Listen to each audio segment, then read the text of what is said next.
अन्नदाता किसानों के लिए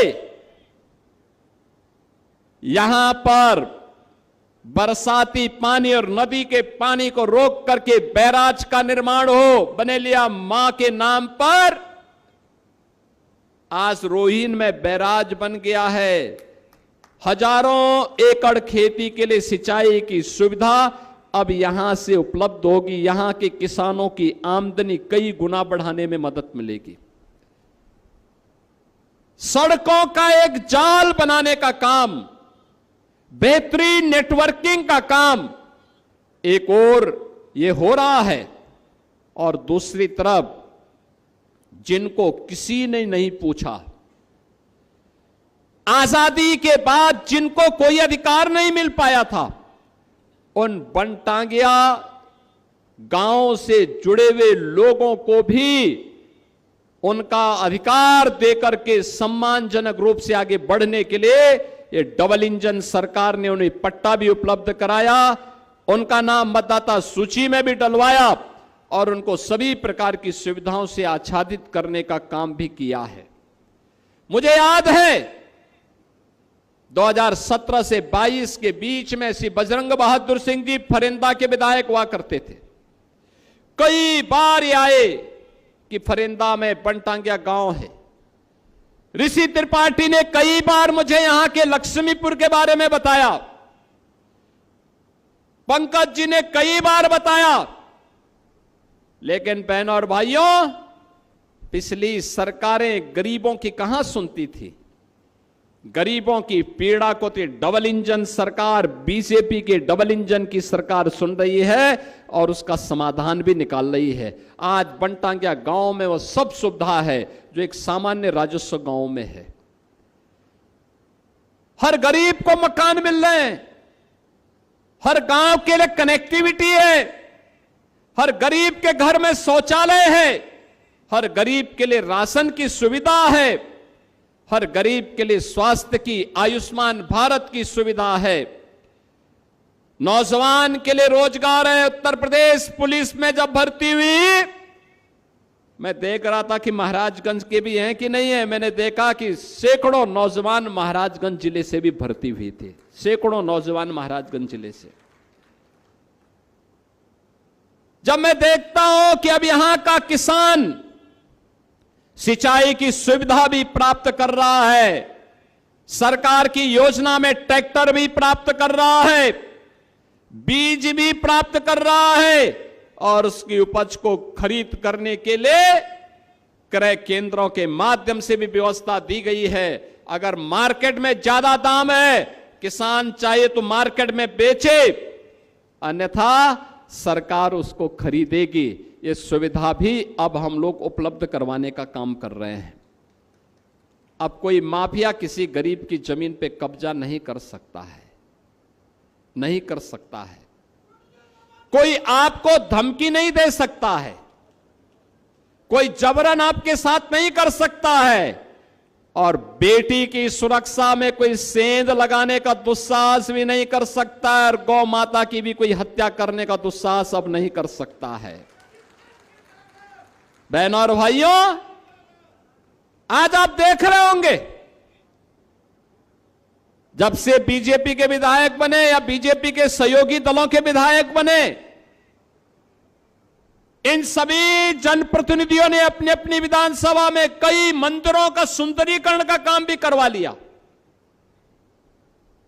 पहले होता क्या था, यही पैसा जाता था कहां, कब्रिस्तान की बाउंड्री वाल के लिए। कब्रिस्तान की बाउंड्री के नाम पे करोड़ों रुपया चला जाता था। आज वही पैसा हमने कहा पहले मंदिर में लोग जाते हैं, मंदिरों की सुंदरीकरण के कार्य में पैसा लगना चाहिए।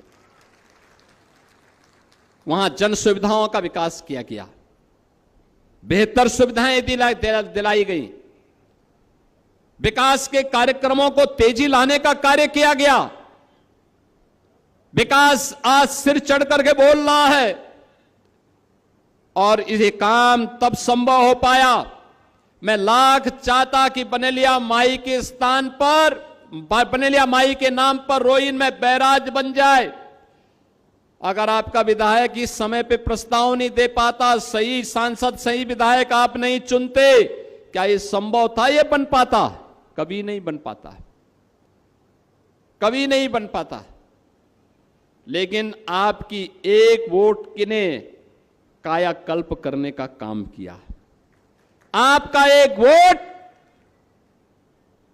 गोरखपुर से सुनौली मार्ग को 4 लेन का बनाने में कायाकल्प करने का काम कर रहा है। यह आपके वोट की ताकत है। जब सही जगह लगेगा तो विकास होगा, सुरक्षा होगी, नौजवान के लिए रोजगार की सुविधा होगी, अन्नदाता किसान के लिए सुविधा होगी, हर बेटी को सुरक्षा मिलेगी, हर गरीब के घर में शासन की योजना का लाभ मिलेगा।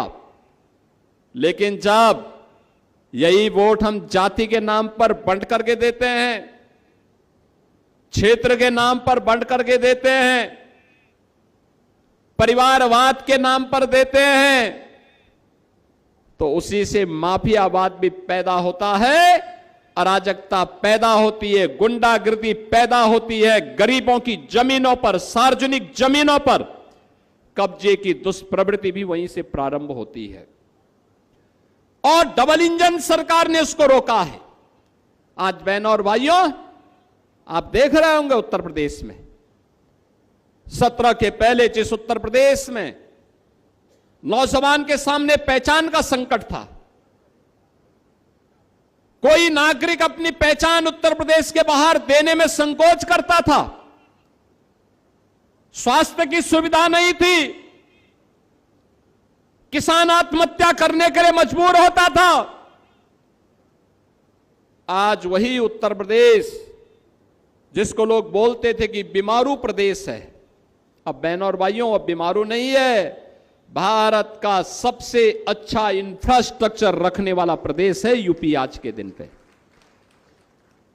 एक्सप्रेसवे में 60% हिस्सेदारी यूपी की, भारत के अंदर सबसे ज्यादा एयरपोर्ट संचालित करने वाला प्रदेश यूपी, भारत के अंदर सबसे ज्यादा मेट्रो का संचालन करने वाला प्रदेश यूपी, भारत के अंदर सबसे तेज अर्थव्यवस्था के रूप में आगे बढ़ने वाला राज्य यूपी, और सुरक्षा का मॉडल कैसे होना चाहिए उस मॉडल को देने वाला राज्य यूपी।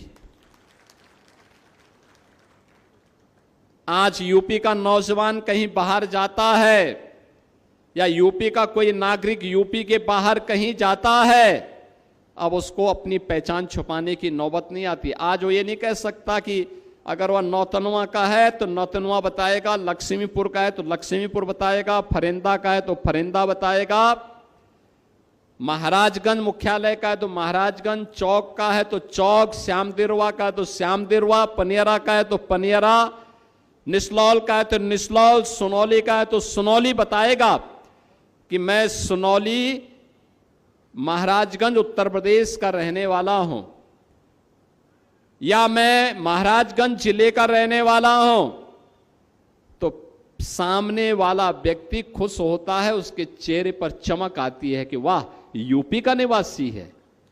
उसकी इच्छा होती है कि मैं इससे गले मिल लूं। 17 के पहले ऐसा नहीं था। 17 के पहले आप जब यूपी का नाम लेते थे और महाराजगंज का नाम लेते थे ना, तो सामने वाला प्रदेश के बाहर सामने वाला 10 कदम पीछे चला जाता था आपसे। बहनों और भाइयों, यह परिवर्तन और डबल इंजन सरकार की ताकत क्या है? माफिया मुक्त, गुंडा मुक्त, दंगा मुक्त, कर्फ्यू मुक्त प्रदेश तो दिया ही है। अभी मैं आया यहां पे, श्री ऋषि त्रिपाठी ने घर बनाया, गृह प्रवेश भी है, और आपको बैठे यानी उनको बैठे बिठाए आप जैसे मेहमान भी मिल गए, इतनी भारी संख्या में एक साथ, सबके लिए भोजन की व्यवस्था भी है। उनके घर में अखंड रामायण का पाठ चल रहा था। हजारों वर्षों से परंपरा हमारे यहां चली आ रही है, हमारी पूर्वजों ने हमें विरासत में दी। आज हम अखंड रामायण का पाठ करेंगे, भगवान राम का साक्षात आशीर्वाद प्राप्त होगा। लेकिन याद करिए 500 वर्ष पहले भगवान राम के मंदिर को एक विदेशी आक्रांता ने खंडित करने का दुस्साहस किया था। 500 वर्षों से संघर्ष चलता था, हर स्तर पर संघर्ष होता था,